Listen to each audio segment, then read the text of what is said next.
Ibu yang dirahmati oleh Allah Subhanahu wa taala, tentunya setiap wanita berharap untuk mendapatkan keberhasilan dalam kehidupan rumah tangganya. Berharap untuk bisa meraih kebahagiaan dalam kehidupan rumah tangganya. Namun ingatlah bahwasanya tidak mungkin kebahagiaan bisa diraih oleh seorang wanita dalam kehidupan rumah tangganya kecuali jika kebahagiaan tersebut adalah mencari keridhaan Allah Subhanahu wa taala. Percuma memiliki dunia yang banyak, percuma memiliki suami yang tampan, percuma memiliki mobil yang banyak, akan tapi ternyata anti tidak ingin meraih keridhaan Allah Subhanahu wa taala. Kebahagiaan tersebut tidak akan datang. Memang anti akan merasakan kelezatan, memang anti akan memuaskan syahwat anti, akan tapi kebahagiaan adalah suatu yang tersendiri yang Allah Subhanahu wa taala anugerahkan kepada hati-hati hamba-hamba yang Allah kehendaki. Oleh karena sering para ulama menyebutkan perbedaan antara kelezatan dengan kebahagiaan. Orang-orang yang melakukan kemaksiatan, mereka mendapatkan kelezatan. Orang yang berzina, dia merasakan kelezatan. Orang yang minum khamar, dia merasakan kelezatan. Orang yang narkoba merasakan kelezatan. Tapi mereka tidak meraih kebahagiaan. Kebahagiaan adalah suatu keindahan yang terpatri dalam hati seorang hamba dan dia kekal dalam hati tersebut. Dia bertahan lama dalam kondisi apapun. Kebahagiaan tersebut senantiasa dalam hatinya. Berbeda dengan pelaku maksiat atau orang-orang yang tidak mencari keridhaan Allah, mereka memuaskan syahwat mereka, memuaskan hawa nafsu mereka. Benar mereka mendapatkan kelezatan, tetapi kenikmatan sesaat.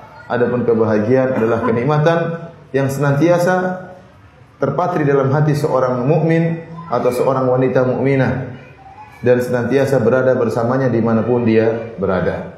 Oleh karena ibu yang dirahmati Allah Subhanahu wa taala, yakinlah tidak mungkin keluarga lelaki dan istri bisa meraih kebahagiaan hakiki kecuali jika mereka bersama-sama, istri dan suami bersama-sama memiliki tujuan yang sama, yaitu mencari keridhaan Allah Subhanahu wa taala.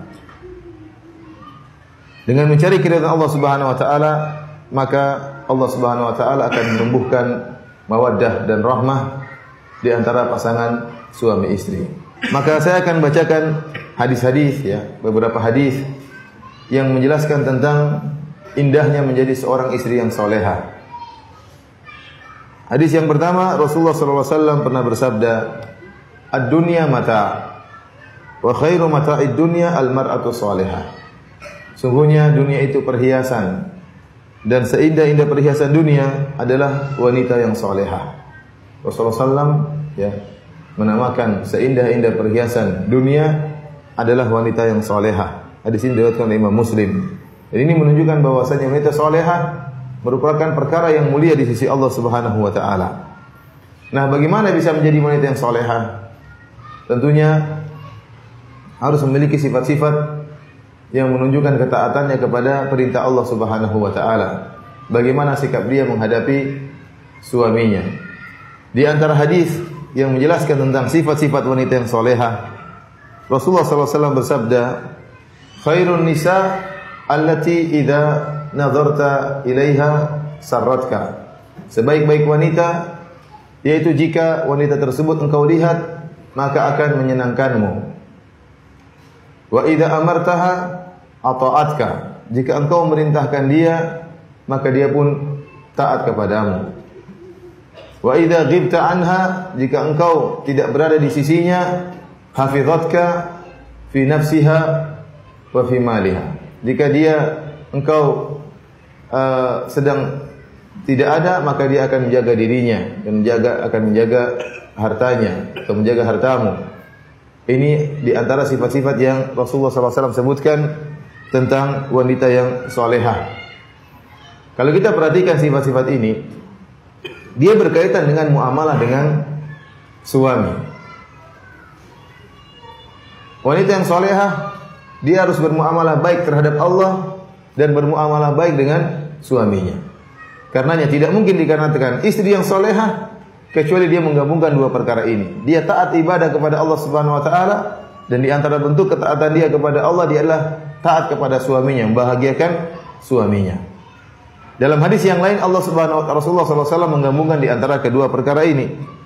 Seperti dalam hadis Rasulullah SAW mengatakan dari hadis Abu Hurairah, idza shallatil mar'atu khamsaha wa shamat syahraha wa hassanat farjaha wa ata'at ba'laha dakhalat min ayyi abwabil jannati sya'at. Hadis diriwayatkan Ibnu Hibban. Kata Rasulullah SAW, jika seorang wanita salat 5 waktu, kemudian dia berpuasa di bulan Ramadan, kemudian dia jaga kemaluannya, ini berkaitan dengan hak Allah Subhanahu wa taala. Kemudian yang kedua berkaitan dengan hak suami, wa ata'at ba'laha, dan dia taat kepada suaminya. Dakhalat min ayyi abwabil jannati sya'at, maka dia akan masuk dari pintu surga yang mana saja yang dia kehendaki. Karenanya tidak mungkin seorang wanita dikatakan wanita yang solehah kecuali jika dia telah menggabungkan di antara dua perkara ini, taat kepada Rabbnya dan taat kepada suaminya. Perhatikan hadis tadi yang kita sebutkan. Rasulullah SAW mengatakan, khairun nisa, sebaik-baik wanita itu wanita yang solehah. Allati idza nazarta ilaiha sarratka. Jika engkau, yaitu sang suami, melihat kepadanya, maka dia akan menyenangkan hatimu. Dia akan menyenangkan hatimu. Enak untuk dipandang.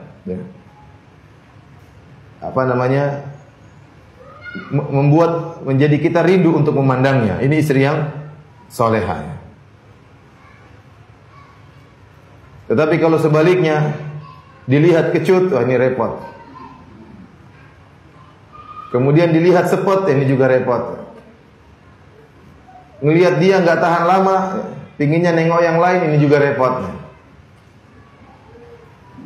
Seorang wanita berusaha mewujudkan hadis ini. Kenapa? Karena dia akan mendapatkan predikat sebagai wanita terbaik. Yang bilang demikian Nabi SAW. Khairun nisa, wanita terbaik. Allati idza nadarta ilaiha sarratka. Kalau engkau melihatnya maka akan menyenangkan engkau.